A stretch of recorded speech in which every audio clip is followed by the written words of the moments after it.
अस्सलाम नाज़रीन, आप देख रहे हैं प्रोग्राम स्पोर्ट्स फ्लिक्स और मैं हूं आपका मेज़बान उमैर बशीर। और आज के स्पोर्ट्स फ्लिक्स में हम लोग कुछ बात करेंगे। इंग्लैंड में टेस्ट मैच जारी है, इंतहाई दिलचस्प मैच है और इंग्लैंड की टीम ने एक मरतबा फिर से शानदार कमबैक किया है। बड़ा टोटल बनाया गया न्यूजीलैंड की जानिब से, लेकिन उसके बाद इंग्लैंड की जानिब से भी एक अच्छा टोटल बना दिया गया। और अब जो मैच है उसका आज आखिरी दिन इस वक्त जारी है। इस मैच के हवाले से बात करेंगे। श्रीलंका और ऑस्ट्रेलिया की सीरीज़ इस वक्त जारी है। सीरीज़ के हवाले से इसलिए हमें बात करनी है क्योंकि पाकिस्तान ने अब श्रीलंका जाना है। पाकिस्तान का जो अगला महाज है वो है आज श्रीलंका का। वेस्टइंडीज़ को 3-0 से मात दी है और जो जीत का सिला पाकिस्तान को मिला है वो ये है कि पाकिस्तान एक तवील इंतज़ार के बाद, एक लंबे इंतज़ार के बाद पहली मरतबा चौथे नंबर पर आ चुका है वनडे की रैंकिंग में। और पाकिस्तान ने भारत को 5वें नंबर पर धकेल दिया है। ऑस्ट्रेलिया के साथ सिर्फ 1 पॉइंट का फ़र्क है और अगर हम वो पॉइंट भी हासिल कर लेते हैं जल्दी तो हम मजीद एक दर्जा ऊपर चले जाएंगे कि तीसरे नंबर पर चले जाएंगे। और अगर ऑस्ट्रेलिया वनडे हारती है श्रीलंका से तो भी पाकिस्तान तीसरे नंबर पर चला जाएगा। फॉर्मर कैप्टन सलमान भट्ट हमारे साथ मौजूद हैं, उन्हें खुशामदीद कहते हैं अपने शो में। अस्सलाम वालेकुम सलमान। वालेकुम अस्सलाम, थैंक यू मैर। सलमान, पाकिस्तान जो है एक इम्तिहान हमने सर कर लिया, उस पर हमने अपने कल के शो में बड़ी डिटेल से बात की थी। अब अगला इम्तिहान है बाबर आजम के हवाले से। आपने जो सुना होगा, उन्होंने एक इंटरव्यू दिया जिसमें उन्होंने बताया, उन्होंने कहा कि हम मुस्बत क्रिकेट खेल रहे हैं, पॉजिटिव क्रिकेट खेल रहे हैं और रिजल्ट्स जो हैं अपनी टीम से जो मैं डिमांड करता हूं टीम वो देती जा रही है। तो जब आप जीतते रहते हैं सब कुछ आपको पॉजिटिव लगता है। मैं अपने शो में इंग्लैंड जो टेस्ट उसके बाद से पहले बस एक पॉइंट मेरे जहन में कल भी था, उसको डिस्कस नहीं हम कर पाए, वक्त की चूँकि थोड़ी कमी थी। जब आप जीतते हैं तो आपकी कई खामियां होती हैं, उनके ऊपर पर्दा पड़ जाता है। उन खामियों को पॉइंट आउट करना सलमान बड़ा ज़रूरी होता है और अगर आप उन्हें पॉइंट आउट नहीं करते तो वो कहीं ना कहीं जाके आपको नुकसान पहुंचा देती हैं। तो आप इस सीरीज़ में जो वेस्टइंडीज़ की सीरीज़ थी, आप क्या समझते हैं, क्या देखते हैं इसमें कि हमारे ऐसे कौन से पॉइंट्स थे जिन पे अभी हमें काम करना है, अभी हमें इन एरियाज़ को अभी कवर करना है, इंप्रूव करना है? देखिए, हमें ऑब्वियसली डिसाइसिव होना है अपने बैटिंग ऑर्डर में। ये कोई एक आध किसी मैच में कोई चेस डिफरेंट होती है तो आप फ्लोट का सोचते हैं, बट आपके बैट्समैन ही रहते हैं और आपके ऑलराउंडर ही रहते हैं। एक तो वो खुशदिल का एक नंबर हो, या तो फिर खुशदिल के लिए अगर इन्होंने ये रोल डिसाइड कर लिया कि भाई इसको भेज नहीं, तब है जब 6-7 ओवर रह जाएंगे, that is a different story. वो कप्तान जानता है और कप्तान ने वो जाहिर है अपने कार्ड्स तो किसी को दिखाएंगे नहीं। या तो एक ये चीज हो सकती है उनके जहन में, क्योंकि वो कॉन्स्टेंटली शादाब और जो नवाज है उसको आगे पीछे कर रहे हैं वो खुशदिल के साथ। इसी तरह हारिस को अगर आप as a wicket keeper batsman लाए हैं, no matter how good he is as a wicket keeper batsman, he is not a better batsman than Khushdil Shah या नवाज या वो जो है शादाब। तो उसको आपने उसके ऊपर एक्स्ट्रा प्रेशर डाल दिया इतने बैट्समैनों से ऊपर ला के। तो आई गेस कि ये थोड़ी सी चीजें हैं जो कि शुरू होती हैं 5वें, 6वें, 7वें, 8वें। ये वाले वो नंबर्स हैं जिनको हमने इन लाइन करना है, क्योंकि हम जीत रहे हैं और क्योंकि हमारी ऑपोजिशन कोई बहुत ज्यादा स्ट्रांग नहीं थी ये वेस्ट इंडीज सीरीज में। ठीक है, हमने कोई बहुत मेजर चैलेंज नहीं फेस किया, तो इट इज फाइन। अच्छी चीज ये है कि हमें पॉइंट मिल गए, अच्छी बात यह है कि हम नंबर 4 पे आ गए, हमारा रूट आसान हो गया। लेकिन जो है अच्छी और बड़ी टीमों के खिलाफ खेलने के लिए आपको इन चीजों को कवर करने की जरूरत होगी।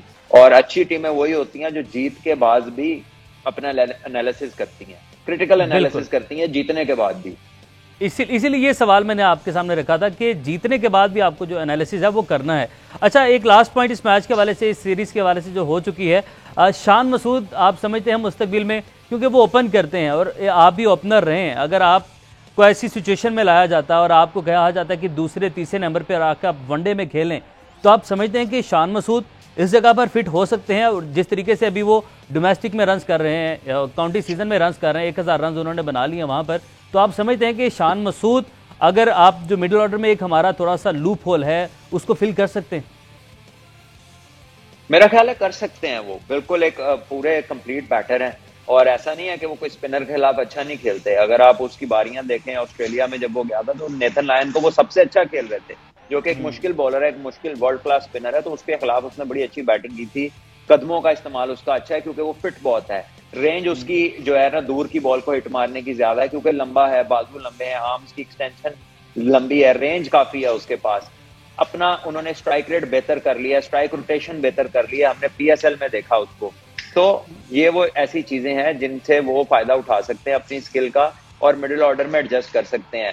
और opening batsman if anything is technically far better than कोई भी किसी और नंबर के प्लेयर से। ओपनिंग बैटर की टेक्निक 90% बेहतर होती है, तभी वो एक ओपनिंग बैटर बनता है, क्योंकि वो सबसे वनरेबल टाइम पे बैटिंग करता है, जब पिच फ्रेश होती है, बॉलर फ्रेश होता है, बॉल नया होता है। तो ऐसा कोई इशू भी उनके साथ नहीं है। तो मेरा ख्याल है कि बिल्कुल उन्हें ट्राई किया जा सकता है, अनलेस किसी यूनिक इशू में वो हों, जो कि मुझे नहीं लगता कोई उनका है, तो वो खेल सकते हैं इस नंबर पे। ठीक है। अब्दुल्ला शफीक टीम से बाहर है। अब्दुल्ला शफीक अभी वो बेंच पे ही बैठे हैं, अपने आप को इम्प्रूव करें टेस्ट में, आई गेस उनका स्पॉट जो है वो फिक्स हो गया है। तो अब्दुल्ला शफीक को आप कैसे हम यूटिलाइज कर सकते हैं इस टीम में? देखिए, एक अच्छी बात है कि एक टाइम था ओपनर एक होता था, दूसरी तरफ आप बदलते रहते थे। पहले आमिर भाई और सईद भाई थे तो पाकिस्तान को मसला नहीं था। अभी फिर ओपनर्स हैं, अब बहुत ज्यादा मिकदार में है, तो नीचे कमी आ गई है जहां पर पहले अबंडेंस होती थी। तो ये कुछ ना कुछ चलता रहता है इस तरह का। सो आई गेस 12 ही खेल सकते हैं। अब्दुल्ला शफीक नहीं खेल सकते फिलहाल, क्योंकि इमाम आउटस्टैंडिंग खेल रहे हैं। फखर एक आपको एक्सपेक्टर है, ऊपर से वो आके ऐसा तेज कैमियो खेलने की कैपेबिलिटी रखता है जो कि टीम को एक प्लेटफॉर्म दे देता है, एक तेज स्टार्ट दे देता है, जिसके ऊपर फिर बाकी कैपिटलाइज करते रहते हैं या उनके इर्द गिर्द खेलते हैं। तो वो अपना रोल स्पेसिफिक बैटर है जो है फखर। तो आई थिंक हर लड़का इस टाइम अपने रोल के अंदर है, किसी को उससे बाहर जाने की जरूरत नहीं। मेरा ख्याल है कि एक अच्छी सिचुएशन है और अपने जो स्पेशलिस्ट टास्क हैं उसकी तरफ पूरी तवज्जो दे सकते हैं। हाँ, लेकिन अगर जरूरत पड़ जाए तो बड़ी एश्योरेंस है कि जी पीछे शान भी ओपनर है, पीछे अब्दुल्ला भी ओपनर है, तो आपके पास कमी नहीं है। ये एक अच्छी चीज है, एक हेल्दी कंपटीशन है। ठीक है, ये बहुत अच्छी चीज़ है, बहुत अच्छा साइन है और ये पाकिस्तान के लिए बड़ी खुशाइन बात है। सलमान, हमें ब्रेक है, ब्रेक से वापस आएंगे तो जेम्स एंडरसन ने एक और जो है माइलस्टोन वो अचीव कर लिया, इस पर बात करेंगे इस ब्रेक के बाद। Welcome back. प्रोग्राम के इस हिस्से में बात करेंगे जेम्स एंडरसन, एक और माइलस्टोन जो है उन्होंने अचीव किया है और 650 टेस्ट विकेट्स वो हासिल करने वाले दुनिया के वाहिद फास्ट बॉलर बन चुके हैं। तो सलमान, जेम्स एंडरसन, हमने पहले भी एक दिन बात की थी और सुपर फिट और क्या शानदार ये एथलीट हैं। इतना बड़ा माइलस्टोन, मतलब फास्ट बॉलर तो कोई यहाँ तक सोच भी नहीं सकता कि अब के जो फास्ट बॉलर्स हैं वो इतनी टेस्ट क्रिकेट खेल रहे हैं। देखिए, आउटस्टैंडिंग उनकी अचीवमेंट है, आउटस्टैंडिंग वो रोल मॉडल है फास्ट बॉलर्स के लिए। डिटर्मिनेशन लेवल्स, इस एज तक की फिटनेस, लाइन लेंथ, पेस की मेंटेनेंस, और जितने वो कंसिस्टेंट हैं अपनी लाइन के साथ, के वो बैट्समैन तंग आ जाता है कि यार ये कब लूज बॉल करेगा हमें। इतनी शानदार उनकी कंसिस्टेंसी है।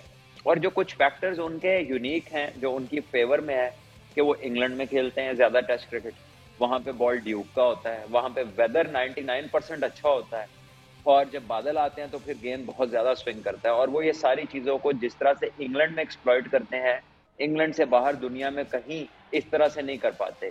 तो ये वो चीज भी है जिसने उनके टेस्ट करियर को प्रोलॉन्ग किया। Let's not be very hard to others, बाकियों के पास ये अपॉर्चुनिटी नहीं है कि वो अपनी आधी से ज्यादा टेस्ट क्रिकेट इंग्लैंड में खेले, तो इसकी भी ये वजह है। लेकिन फिर भी इंग्लैंड में भी वो नंबर 1 है और वाहिद बॉलर हैं जिन्होंने इतनी लंबी टेस्ट क्रिकेट खेली और इतना अच्छा मेंटेन किया अपने आप को, अपनी परफॉर्मेंस को, अपनी लाइन लेंथ को। और बिल्कुल मिसाल हैं वो यंगस्टर्स के लिए। लेकिन उनकी कुछ यूनिक सिचुएशंस भी मैंने इसलिए बताई हैं ताकि जो लोग इस तरह करना चाहते हैं उन्हें पता हो कि इसमें ये वाले फैक्टर्स का भी कंट्रीब्यूशन है। लास्ट सलमान, आखिरी कमेंट आपका। आज के दिन वो याद अपनी को हमारे साथ शेयर कीजिएगा। 2008 में अगेंस्ट इंडिया आपने पाकिस्तान एक शानदार चेस किया था और यूनुस भाई और आपकी वो पार्टनरशिप थी और उस मैच में आपने पाकिस्तान को वो मैच जितवाया।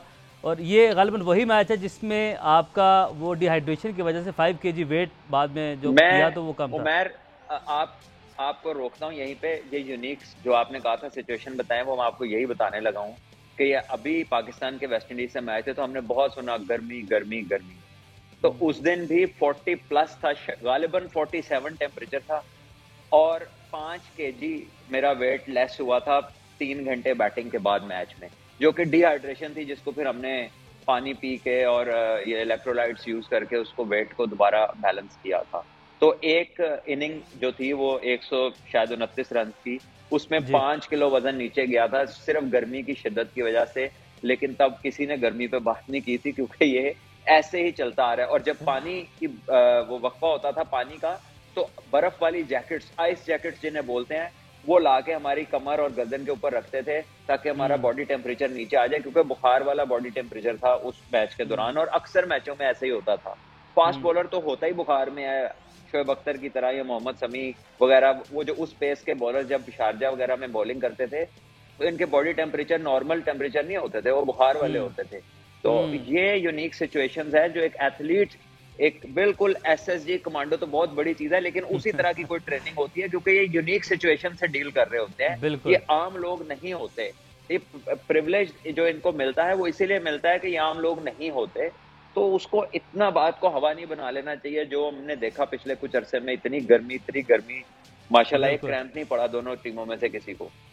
बिल्कुल ऐसी है, और ये हम कुछ झलके पे अपने नाज़रीन को दिखा रहे हैं कि किस तरीके से वो मैच हम जीते, क्या शानदार बल्लेबाजी की गई थी आपकी जानिब से। तो इसके साथ ही जो हमारा आज का प्रोग्राम है अपने इख्तिताम को पहुंचा। आज की कल मुलाकात, अपना बहुत सारा ख्याल रखें। अल्लाह हाफ़िज़।